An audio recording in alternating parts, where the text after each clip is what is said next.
वचन निकाले, कोई निकाले रोमियो की पुस्तक, उसका कोई निकाले 15वां अध्याय और पहला वचन पढ़ो। अतः हम बलवानों को चाहिए कि निर्बलों की निर्बलताओं को सहे, ना कि अपने आप को प्रसन्न करें। हालेलुया। क्या करें? किसको चाहिए? बलवान। कौन बलवान? हम सब बलवान हैं। हम बलवानों को चाहिए लिखा है। हम किसको लिखा है? हम बलवान। जो विश्वासी है, जो मसीही है, वो कैसे है? बलवान। इसका मतलब बलवान तो है, कमजोर नहीं है, दुखी नहीं है, परेशान नहीं है, शराब में नहीं है, बंधन में नहीं है, कहते हैं बलवान। बलवान है। मसीही बलवान होते हैं। क्यों? क्योंकि उनके पास पवित्र आत्मा का सामर्थ होता है, उनके पास यीशु मसीह होता है जो जीत के उस समय लेके चलता है। मतलब मसीह जो विश्वासी है वो कैसा है? बलवान। और जो खुद को बलवान नहीं समझते तो आज से समझने लगना। आमेन। अगर आज तक खुद को बलवान नहीं समझते तो खुद को बलवान समझो। हम मसीह में बलवान हैं। आमेन। तो पौलुस जी ऐसा कहते हैं यार कि हम बलवानों को चाहिए कि निर्बलों की निर्बलताओं को सहे। निर्बल कौन है?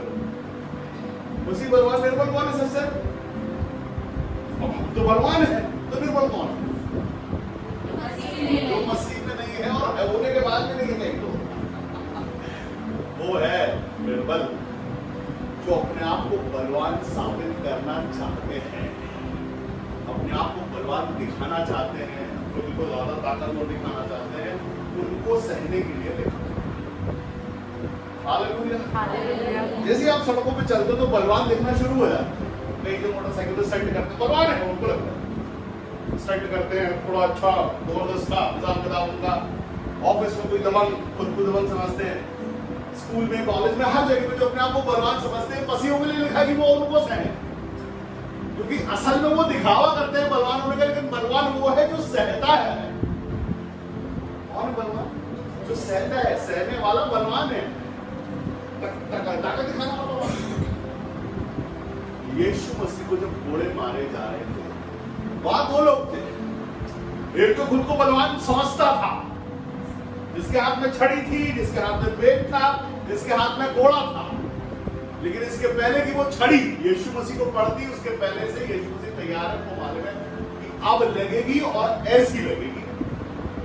वो कोड़ा जो पड़ने वाला था, तो कोड़ा में पड़ने के पहले यीशु मसीह बलवान, उनको मालूम है कि अब ये पड़ेगा और ये मेरे मांस में गड़ेगा और ये खींचेगा तो जख्म होगा, चोट लगेगी, खून निकलेगा, वो तैयार। यीशु मसीह को पता है मारने वाला बलवान नहीं, मार खाने वाला बलवान। यीशु मसीह ने बोला कि मैंने मारने वालों को अपनी पीठ क्या ऑफर की दिया और नोचने वालों को गाल दिए।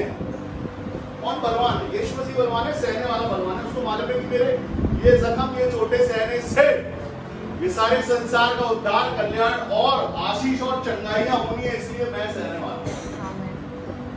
यीशु मसीह के ऊपर मुकदमा चल रहा था, मुकदमे के बाद वो तैयार है, बलवान है। उसको मालूम है कि मैं ये करूंगा, उसके बाद ये सारी चीजें होंगी, मुझसे जाएगा, मारा जाएगा, सब किया जाएगा, मेरे कपड़े भी फाड़ दिए जाएंगे, हर चीज के लिए तैयार है, क्योंकि वो बलवान है। और उस बलवान का ताकत, सामर्थ और उसका पवित्र आत्मा आपके अंदर है, इसलिए आप बलवान हैं, आप सहते हैं, इसलिए बलवान हैं। जिनको निर्बलों को मैं बताना चाहता हूँ, लोगों के जीवन में बहुत सारे लोग हैं जो परेशान हैं, तो लगता है हम कितना सहते हैं और हम पर कितना जुल्म हो रहा है, कितने बेचारे से, कितनी तकलीफें हैं, हमारी सुनाई नहीं जाती, तो हमारे सुनते हैं, हमारा काम पूरा वो हमारी लाइफ में कितनी तकलीफ है, हमारे काम नहीं होते, हमारे काम रुके हुए हैं, हम कितना सफर करेंगे, कितना बर्दाश्त करेंगे, और कब तक ये चलता रहेगा, और कभी ठीक होगा कि नहीं होगा, कभी अच्छा माहौल आएगा कि नहीं, या सिर्फ हम सहते ही रहेंगे। क्यों नहीं हो रहा है हमारे, क्यों है ये अटकल, क्यों है, क्यों समस्या है, क्यों तकलीफ है? हम सीरियस नहीं है। ये पहाड़ दुखों का अगर अलग हो जाए, उसके लिए हम सीरियस हैं। मैं ये नहीं मानता कि यीशु मसीह झूठा परमेश्वर है, कितने लोग बोलेंगे जब परमेश्वर यीशु मसीह सच्चा परमेश्वर, तो उसने अपनी सच्चाई ऐसे प्रकट की कि अपने प्राण भी हमारे लिए दिए, अपना शरीर, अपनी आत्मा, अपने लहू का हर एक कतरा हमारे लिए दिया, तो और वो क्या कर रहे हैं? हम खुद वो मनुष्य सीरियस नहीं है अपनी चीजों के लिए, अपनी आशीष के लिए, अपनी खुशी के लिए, अपने जॉय के लिए, या बोल सकते हैं अपने उद्धार के लिए मनुष्य सीरियस है। हालेलुया। अगर वो सीरियस हो जाए तो वो चौथे स्वर्ग तक उठा लिया जा सकता है। मनुष्य सीरियस है, लेकिन सीरियस है, फोकस्ड है, इसको मालूम है कि मुझे करना क्या है, क्यों मुझे बुलाया गया, मेरी बुलाहट, मेरी कॉलिंग क्या है। उस कॉलिंग के लिए जिसको मैं जानता हूं उसके लिए मुझे बिल्कुल वैसा हो जाना है जिस काम के लिए मुझे दिया गया वो 100% वो कर ले, अपनी तरफ से 100% करना है, सहना, जो कुछ भी करना पड़े उसके लिए। झूठ नहीं बोलना, नहीं बोलना, चोरी नहीं करनी है, नहीं करना है, इस बात के लिए फोकस हो जाए कि ये नहीं करना है, ये हमारे लिए अच्छा नहीं है। आदर करना है माँ बापों का, मतलब करना है, एक दूसरे को सहना है, सुनना है, समझना है, करना है, और तब जाके ही होगा। जिस दिन बपतिस्मा लिया था उस दिन हमने ये सोचा था ये संसार आज से हमारा नहीं है, क्योंकि मसीह ऐसा कहता है कि इस संसार ने मुझसे बैर किया या तुमसे भी करेगा। यीशु मसीह ने बोला कि जो कोई मेरे पीछे आना चाहे अपने आप में से इनकार कर दे। क्या कहते हैं सिस्टर? आपका डॉक्टर होना, इंजीनियर होना, समझदार होना, बड़ा होना, अमीर होना, जो भी होना, वो नहीं होना। अगर वो है तो मेरे पीछे आओ, नहीं तो मत आओ। साफ बात है कि मेरे पीछे आना चाहो तो अपने आप से इनकार कर दो और अपना रोज का खबूस। साफ बात है, कुछ मिलावट तो नहीं, कुछ छुपा तो नहीं, यीशु मसीह ने कुछ छुपाया तो नहीं, हमसे बताया ना, तो बताया ये करना है, ये नहीं करना। रोज अगर उठा सकते हो तो मेरे पीछे आना, नहीं तो मत आओ। संसार तुम्हारा इंतजार कर रहा है, उसी पर पे जाओ, खुश हो जाओ और मसीह से दूर हो जाओ। वही तुम्हारा पिता, वही तुम्हारी माता, वही संसार, वही अभिलाषा है तुम्हारी, तुम्हारा अगर जिस दिन आप मसीह में आए उस दिन शुरू कर दें कि अब हमें सहना पड़ेगा, ये संसार हमसे बैर रखेगा, संसार का हमारा कोई मेलजोल नहीं है, कुछ नहीं है, हम तो सहना है। अगर सह सकते हो तो मसीह के पीछे चलना है, और नहीं तो आपको परेशान है। मसीह का जीवन आसान जीवन नहीं, लोग पुराने लोग कहेंगे सगरा रास्ता है, एक एक पल, एक एक सेकंड सहना, सह सकते हो तो मसीह कहना। दिन में 20 परीक्षा दे सकते हो, मुस्कुरा सकते हो जख्मों पे, सह सकते हो निर्बलों को, तो मसीह में रहना। रोते रहना, कोड़ते रहना मसीहत नहीं है। रोना कोड़ना और कैसे होगा प्रभु, होता ही नहीं है। ये तो जिस दिन तो विश्वास में आया है तो बढ़ गया है, तो क्लेश मनाने मसीह में आया है। रोने के लिए ये बड़ा दुख है भाई, हम तो हमारे सारे शौक छूट गए, हमारी सारी अभिलाषाएं छोड़ दी मसीह के लिए। कुछ खुशियां ही नहीं है मसीह में, तो सिर्फ दुख है। और दोस्त रिश्तेदार सब छूट गए प्रभु, अब तो हमारे अच्छे वाले तो हमारे साथ आते पीते उठते बैठते थे, अब तो कुछ बचे ही नहीं। क्या है आप मसीह में? अगर मसीह में आनंद नहीं पाते हो तो मसीहत सही है क्या तुम्हारे जीवन के लिए? मसीहत सहने का नाम है क्या? निर्बलों को अगर मसीह में रहेंगे हमको ये लग रहा है कि हमारे जीवन में कुछ है नहीं है, कुछ आनंद नहीं है, कुछ ये नहीं है, क्या करें क्या नहीं करें, तो मसीहत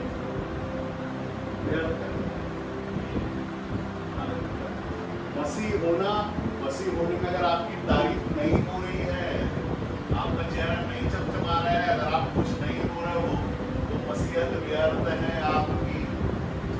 अगर आप सिर्फ दुख बताते रहते हो, तकलीफ बताते रहते हो, मांगना करते रहते हो, लिस्ट पे टिके ही लगाते रहते हो कि क्या क्या हो गया, बाकी क्या क्या है, तो मसीहत आनंद बनाने का नाम है। जिस दिन यीशु मसीह में आओ उस दिन सोचोगे हम पृथ्वी पर और ये सारे संसार में मर गए। जैसे ही पानी में जाओ बपतिस्मा लेने के लिए तो खूब खुशी मना लो, हाथ उठा के सब दोस्तों रिश्तेदारों को याद कर दो। उसके बाद जैसे ही पानी में जाओ तो जब ऊपर आओ तो नई सृष्टि हुआ, नया शरीर, निश्चित नई आत्मा हुआ, एक नया व्यक्तित्व हुआ। आप ये सोच लो, जब आप ऊपर आए पानी के तो आप ये सोच लो कि अब मैं यीशु मसीह में एक नई सृष्टि हूं, और जो मैंने पा लिया ये अपनी खुशी से पाया है, कोई जबरदस्ती नहीं पाया, क्योंकि मैं चाहता था कि परमेश्वर यीशु मसीह में हो जाऊं, तो उसके नाम का पिता पुत्र और पवित्र आत्मा के नाम का मैंने बपतिस्मा लिया है। ये कोई जबरदस्ती नहीं है, मेरा खुशी है, मेरा आनंद है कि मैं मसीह ही कहलाऊंगा आज से। तो अगर कहलाएंगे तो सारी की सारी प्रधानताएं भी हम पे वास करे, हमारे जीवन के अंदर खुशियां जॉय कम से कम आनंद रहे। हम ये सोचा करें कि अगर विश्वासी हो गए तो कम से कम 3 बार प्रार्थना,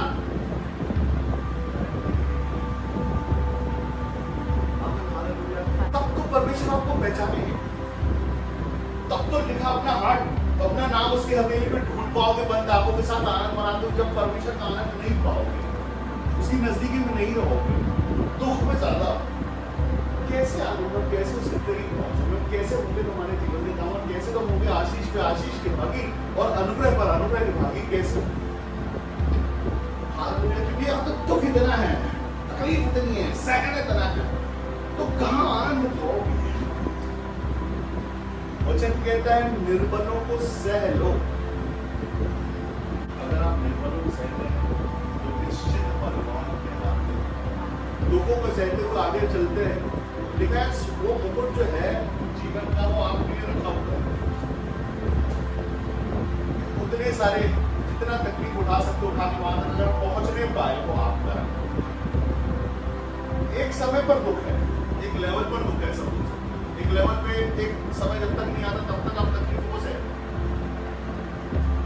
उसके बाद एक समय ऐसा आता है कि परमेश्वर आपके अंदर वो सामर्थ्य भर देते हैं कि ना सिर्फ आप अपने दुखों को, दूसरों के दुखों को भी डांटने लगते हैं, दूसरों के श्रापों को भी डांटने लगते हैं, दूसरों के बंधनों को भी डांटने लगते हैं, देशों की आशीष के कारण बन जाते हैं आप सहते सहते।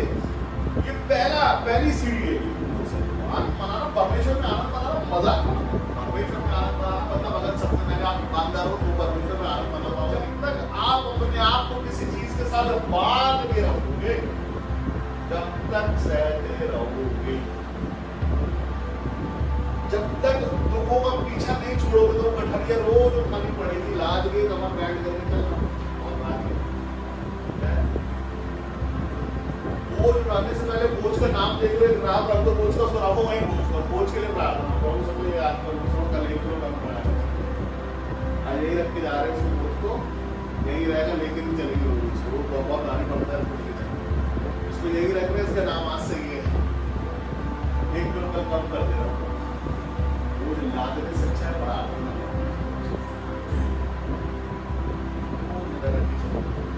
आप बोले पानी से और चलते हैं, मतलब मस्त तैयार हो, मस्ती की ओर डालेंगे और बोल भी रखेंगे, वो छोड़ेंगे, वो जरूर उठेगा।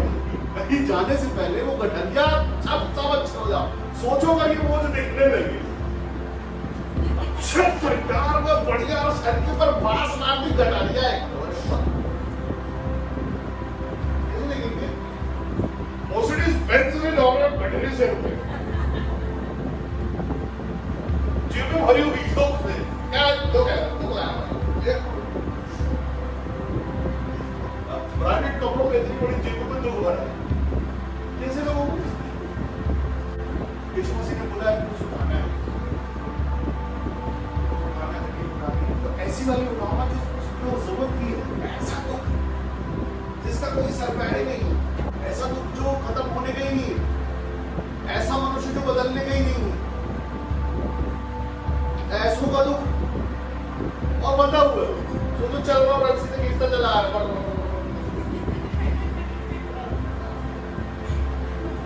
और वो पड़ोसी पीछे अरे रुको तो ये तो ले जाओ तुम्हारा, अरे वो पता ही उधर कब से बंधा इससे ही रहता है, झटते ही रहता। यीशु मसीह का पृथ्वी पर आना योजना, यीशु मसीह का पृथ्वी पर आना, कोड़े खाना, चाटे खाना, गाली खाना, बेइज्जती करवाना, वो सब कुछ वो जो सह रहा है वो हमको सहना नहीं पड़ता, हम उतना नहीं सहते। हमको सिर्फ सहना अपने आप को, अपनी अभिलाषाओं को जो हम पर भारी पड़ने की कोशिश करते रहती है। हर बार यीशु मसीह ने जो सहा वो उसके लिए सारी सृष्टि ने उद्धार और छुटकारा, आशीष और चंगाइयां पाई है। इसके पहले कि उनको मुकदमे से घसीट के ले जाया, उनको मालूम था कि अब सजा का प्रावधान है यहाँ पर, अब ये कपड़े फाड़े जाएंगे, अब ये चाटे मारेंगे, अब ये दाढ़ी नोचेंगे, अब ये मैंने वो तैयार है उस मार को खाने के लिए, ताकि आप, मैं और हम सब उत्तम से उत्तम के भागीदार बन जाए वहां पर। हमने नहीं सजा उठाई, सजा उसने उठाई, लेकिन उसके लिए आशीषित हम हुए। वो श्रापित हुआ ताकि हम आशीषित हो जाए। उसके कपड़े फाड़े गए ताकि हम अच्छा पहने, अच्छा खाएं, अच्छे से रहें, अच्छा जीवन आशीषित कर रहे। इसके लिए इसके पहले वो सेहरा था निर्बलों को मारने वालों को लग रहा था कि हम अपने राजा का काम पूरा कर रहे हैं और हम ताकत से मारेंगे इसको, क्योंकि सब यही चाहते। उसके बदले में वो तैयार है से पहले से अपने पैरों को जमा के खड़ा हुआ कि मैं गिरूंगा नहीं, मानेगा। जब पितान बह रही है, मालूम है इसके पहले कि जब काट उसी के सामने बनाया जा रहा था मुकुट काटने का, देख के उसको मालूम था कि मेरे सर का साइज इतना बड़ा और छोटा है, रखेंगे कैसे रखेंगे, तो पक्का मानेंगे। और वो 4-4 इंच की वो है, पता है सहना है, हम क्या सहना है, कौन सा दुख सहने, और ऐसा कौन सा दुख इतना बड़ा है उस दुख के आगे, लेकिन वो भी दुख नहीं है। वो हमारे लिए आशीष गिनी गई, उसकी एक-एक चोट है, एक-एक जख्म, एक-एक दुख।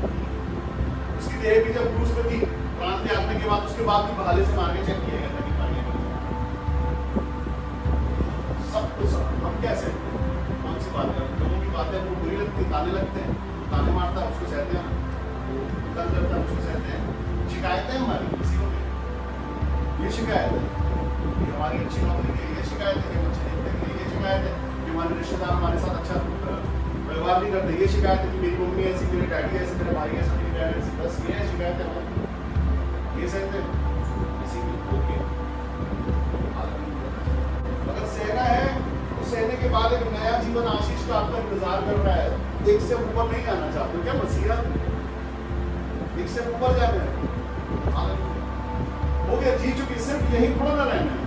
अपनी तरक्की देखो, अगर आप मसीह में हो और तरक्की नहीं कर रहे हो, अगर हालेलुया, अगर आप मसीह में हो और तरक्की नहीं कर रहे हो तो क्यों नहीं कर रहे हो, ये चेक करो कि क्यों नहीं जा रहा हूं आगे मैं, क्यों मेरे जीवन में कुछ नहीं हो रहा है, क्यों सिर्फ दर्शन से खुश हूं, क्यों पवित्र आत्मा का सामर्थ मुझसे बात नहीं करता, क्यों दूध मुझे दिखाई नहीं देते, क्यों मैं बीमार रहने लगा हूं आजकल, क्यों तकलीफ है, क्यों समस्या है, क्यों सताव है, क्यों परेशानी है, क्यों है ये।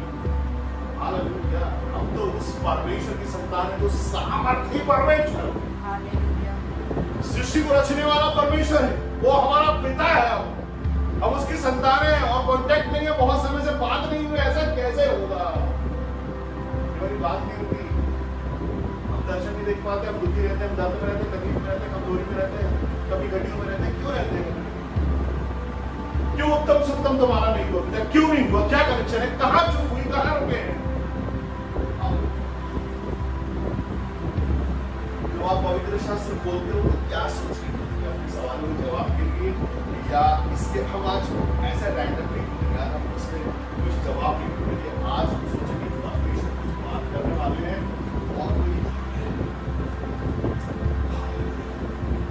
अगर सच में चैलेंज सुन पा, अगर सच में परमेश्वर मास कूदे को जांचने वाले हैं और मेरा भी कुछ जान पहचान परमेश्वर में है, तो मेरे मन में इस समय क्या चल रहा है वो आप जानते हो प्रभु। और अब मैं पवित्र और उसका जवाब यहाँ मिलेगा तो मैं घुटनों में जाऊंगा, मैं रोऊंगा आंसू से कि क्या बात है प्रभु, सच में ये सब बात है कि आप जानते हैं मेरे मन में क्या चल रहा है, आप मेरे दुखों को जानते हो, मेरी तकलीफों को जानते हो, मेरे सवाल को भी जानते हैं। हालेलुया, कि मैं क्या पूछने वाला हूँ ये आपको पता है, कि अपने अंदर से लाओ, अपने अंदर से सोचो कि हाँ मैं चाहता हूँ, मेरे को चाहिए जवाब, नहीं चाहिए पड़ोसी, मम्मी डैडी दोस्त रिश्तेदार, हाँ ठीक है नहीं कहूँगा कि तुम आज से मुझे जवाब चाहिए, और ये भी नहीं बताऊंगा कि इस समय मैं सवाल करने वाला। कैसे पता चलेगा परमेश्वर आपसे प्रेम करता है, अकेले में ही वो बता देगा कि परमेश्वर प्यार करते हैं, मैं बता दूंगा नहीं, हमको जानना है इस बात को, इस बात में सच्चाई कितनी। अगर परमेश्वर हमसे प्यार करते हैं तो करते तो दिखाओ ना प्रभु, हमको एक बार चैलेंज करते ना, दिखाओ हमको, जवाब दो ना।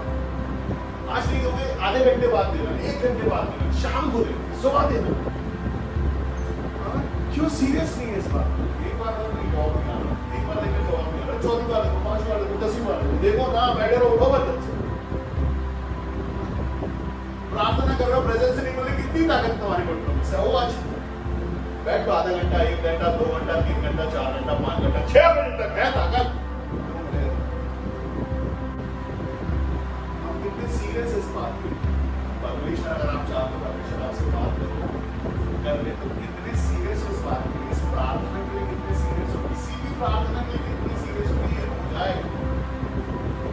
सीरियस हो? कितना टाइम है आपके पास? हर काम करने के बाद टाइम है क्या बैठ के इंतजार करने का, परमेश्वर के साथ बात करने का कि आज मैं चाहता हूँ, मैं सुनना चाहता हूँ बात। मैंने जिस तरह से परमेश्वर को चाहा, चेक किया, जैसा भी चैलेंज मैंने किया, मैंने बोला मैं आवाज सुनना चाहता हूँ तो मैंने आवाज भी सुनी है, मैं दर्शन देखना चाहता था, मैंने दर्शन भी देखे, मैंने चाहा कि मेरा हाथ छू के बोलो वो भी देखा, मैंने सब किया और परमेश्वर को सच्चा पाया। हर बात परमेश्वर सच्चा है, दयालु है, प्यार करने वाला है। हमारा प्यार सच्चा है क्या परमेश्वर के लिए? हम सच में परमेश्वर से प्रेम करते हैं क्या? सच में परमेश्वर चलता है क्या? सच में इतने सीरियस है कि मिलके ही छोड़ूंगा, मैं तो देख के ही छोड़ूंगा। मेरा उद्धार तो होना है, मेरी चकाई तो होनी, मेरा छुटकारा तो होना है, मुझे तो बात करनी है। कितने सीरियस हो? नहीं हो तो हो जाओ। हमारी ईमानदारी परमेश्वर सबसे ज्यादा प्रेम हमारी ईमानदारी से करते हैं। ये जरूरी नहीं है आपको बताना चाहता हूँ कि आप एक महीने में परमेश्वर पाओ, एक साल में परमेश्वर पाओ, 10 साल में परमेश्वर पाओ, 1 सेकंड में पाओ। ये ईमानदारी है बस। सिर्फ हमारा मान परमेश्वर को बात करने में हम चाहते हैं, तो बात करना चाहते हैं और किसी से संभव है, बहुत इजीली चीजें हो सकती हैं। लेकिन कितने सीरियस हो सहने के लिए, कितने सीरियस हो के लिए, कितने सीरियस हो तकलीफों के लिए, ये इसका एक टाइम बना। इतने समय से लेके इतने 1 हफ्ते तक हम सिर्फ शिकायत करेंगे। क्या करेंगे? 1 हफ्ता हम शिकायत करेंगे प्रभु आपसे, प्रभु हमारे पास ये नहीं है, ये चाहिए, आप ये नहीं करते, आप ये नहीं करते। उसके दूसरे हफ्ते में आप परमेश्वर से बोलो प्रभु इस हफ्ते में कम से कम दर्शन देना, कम से कम मेरे कान में आवाज देना, कम से कम वचनों में तो बात कर ही लेना। इस पूरे हफ्ते में हम कुछ नहीं करेंगे, हम अपने सवालों को परमेश्वर पिता आपके अधिकार में सौंप के पवित्र शास्त्र खोलेंगे, वो जवाब हमको चाहिए। हम पवित्र शास्त्र ढूंढेंगे, कम से कम सबसे छोटी चीज ये होती है, सबसे पहले यही होता है लोगों के साथ में, परमेश्वर हमको हमसे बात करना। उसके बाद आपके आसपास का क्षेत्र गर्म होने लगता है, इसके बाद दूधों की बड़बड़ाहट सुनाई देने लगती है, उसके बाद तो आप होगा भजन से डस्ट दिखाई देती है रोटी की सफर की, ऐसे बढ़ना शुरू होता है, अगर पूरा कमरा रोशन हो जाता है, पूरा कमरा महकने लगता है, उसके बाद अपने अंदर से अपने आप को मजबूत महसूस करने लगते हैं। जब आप चलते हैं तो वही ताकत, वही सामर्थ, वही आवाज, वही ताकत वो आपको महसूस होता रहता है हर बार। आप जिस कोने में जाओगे, आप अंधेरे में चलोगे, आपको दिखाई देगा। ये प्रूफ है। अगर आप परमेश्वर के करीब जाने लगोगे ना, आप अंधेरे में भी चलोगे ना, तो आपका पैर आपको दिखाई देगा कि मैं कहाँ रख रहा हूँ, ये क्या चीज है। छोटे बदलाव में क्वेश्चन बता रहा हूँ, ये तो शुरुआत है, ऐसे स्टार्ट होता है। उसके बाद दीवार में उस पार दिखता है, उसके बाद फिर सिविल लाइन दिखता है, उसके बाद फिर अमेरिका भी दिखता है। हालेलुया, घर को बैठे बैठे। और अभी सिर्फ क्या लोड पड़ा है, और वो लोड भी क्या है मालूम, टेंशन का। कहाँ से पर टेंशन एक लाइन है सिर्फ यहाँ पर, पूरा शास्त्र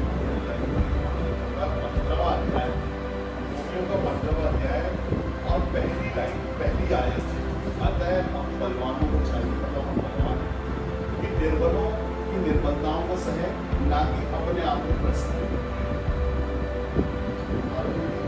हमको अगर हमको लगता है हम बड़प्पन दिखाना चाहते हैं, अपनी खुशी दिखाना चाहते हैं, तो वो छोड़ा जा सकता है। हर बात खुद को प्रसन्न नहीं करना,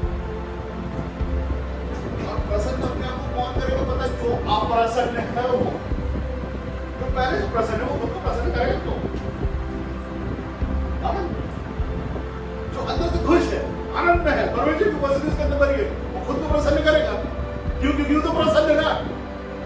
अब वो उसको प्रसन्न करेगा जो नहीं है, मतलब जो दुखी है, जो परेशान है, निर्बल आया तो सर पे आप करो, वो भी प्रसन्न हो जाएगा। क्योंकि तुम तो प्रसन्न हो ना। एक निर्बल दूसरे निर्बल को कैसे सहेगा? अरे छोड़ो, तुम तो यही कर, तुम्हारा तो कपड़ा ही यही जब तक नहीं, ये जब होगा जब तुम आशीष को तो प्रसन्न पूरे परमेश्वर के लिए तुम तो बलवान हो ना। तो बलवान को प्रसन्न भी होगे ना, बगैर प्रसन्न के बलवान हो नहीं सकते। अगर आप प्रसन्न नहीं हो तो बलवान बन नहीं सकते, और अगर बलवान हो तो प्रसन्न नहीं हो, ऐसा हो नहीं सकता।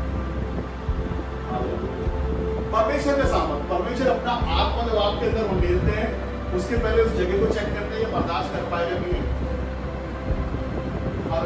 मेरा आत्मा इसके अंदर रह पाएगा कि नहीं। अभी एक कांच की पतली बॉटल है, गर्म पानी डाल दो उसमें क्या होगा, तो हम देखेंगे थिकनेस इसमें ये सह पाएगा। तो ये मनुष्य की छोटी सी बुद्धि का है। परमेश्वर अपना आत्मा किसी में प्रकट कर रहे हैं, किसी में डाल रहे हैं, तो मनुष्य कैसा होगा। एक आपका शरीर है कि आपके आत्मा एक साथ दो व्यक्ति होते हैं, अगर वो दोनों एक साथ मिलकर प्रार्थना करने का मूड बना ले और प्रार्थना करे तो स्वर्ग पृथ्वी बना सकता है। आमीन। आप पूरे शहर के सामने अकेले खड़े हो सकते हो।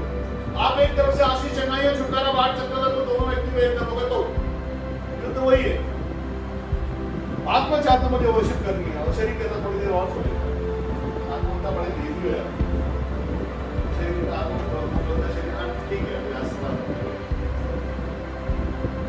रोज होता ही जिस दिन जीत जाओ, सीरियस होना उस चीज की, सीरियस होना है। आत्मा चाहता वर्शिप करना, ठीक, उठ जाओ, खड़े हो जाओ, 3 बज रहा, 4 बज रहा, 5 बज रहा से मतलब नहीं, उठ जाओ। क्या करना है, घुटनों में जाना चल चलेगा, क्या करना है, बड़ी सांस बोलना चलो बोल रहे। सबसे बड़ा कौन है वो निर्बल जिसको सहना है, शरीर।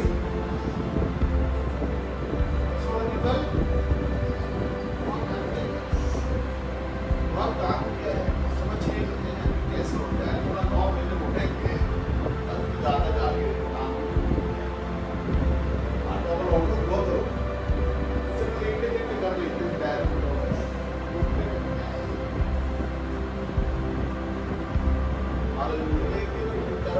ऐसी कर ले प्रभु बड़ा धन्यवाद है। सबसे पहले भाई मम्मी पापा दोस्त रिश्तेदार बाद में होगा। निर्बल पहला निर्बल को सहलो बनो।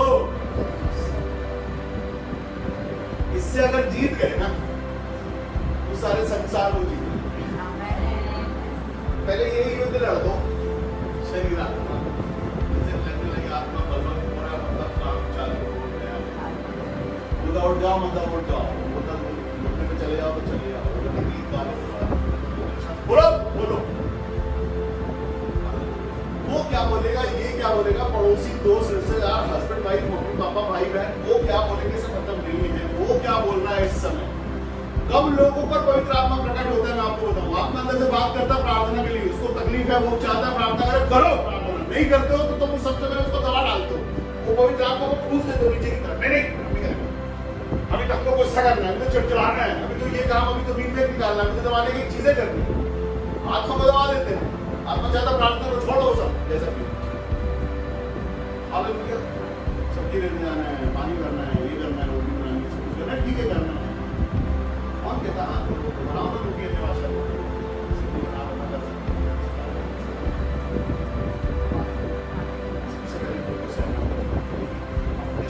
करवाने लग गया है तो आत्मा चाहता है ये करने लग गया है, तो वहां से चीजें शुरू हो जाएगी। पता नहीं चलेगा कब हम उसको आने वाले लोगों में शामिल हो जाएंगे। लोग जो देख के भागते थे वो सामने आने लगेंगे। जो एक बार वो आनंद बताने के लिए, जब आप आनंद बता रहे हो, आपके चेहरे पे आनंद दिखने लगेगा, तो वो बिठाई के अपने घर में ज्यादा समय आपके साथ बैठेंगे, आपसे सुनना चाहेंगे। तुम कुछ बोला हो, कुछ बोलते हो, अच्छा लगता है, उससे हमारी आत्मा की तरक्की होती है। चलो मिलकर 3-4 लोग करते तो सबकी तरक्की। क्यों हर दिन मांगना, क्यों हर दिन रोना, क्यों हर दिन दुख बताना, क्यों हर दिन तकलीफ बताना, क्यों हर दिन कमी बताना। कब तक ये, कब तक शिक्षा, कब तक एक्शन नहीं। हालेलुया, शिक्षा शिक्षा शिक्षा, एक्शन वो सीखते हैं। वो मतलब लिया उसको तो आने हमारा तो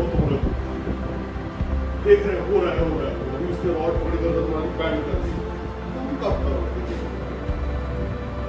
वो दुआ करता है, कुछ हो जाता है, कहता है अन्य भाषा रिलीज हो जाती है, तो अपने कपड़ों को आगे देता लोग भीड़ गिर जाते हैं।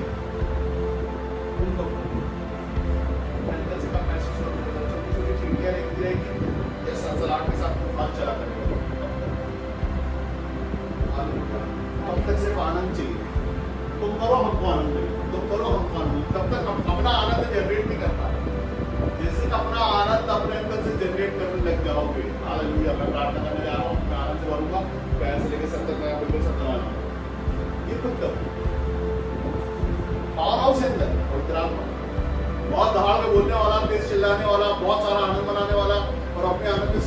देने वाला, लेकिन किधर है वो स्विच ऑफ है, उसमें बैटरी नहीं है। क्या है वो एक्टिवेट कब होता है? जब 4 लोग जहां वर्शिप कर रहे होंगे वहीं अगर मैं जाके खड़ा होगा तो ही एक्टिवेट होगा मेरा वाला। ऐसा तो सही नहीं है, बैटरी बदल दो उसका। हालेलुया। जरूरत नहीं है कि बहुत सारे लोगों को भी मैं एक्टिवेट हुआ, मैं जब करूंगा तो 100 लोग होंगे एक्टिवेट। अभी मैं कुछ बोलने वाला हूँ और अब ये हिल के उसमें मजा है। अभी वो बोलेगा मैं यहाँ हिलूंगा, मैं मजा नहीं है। अभी देखो मैं बोलने वाला हूँ, तैयार हो।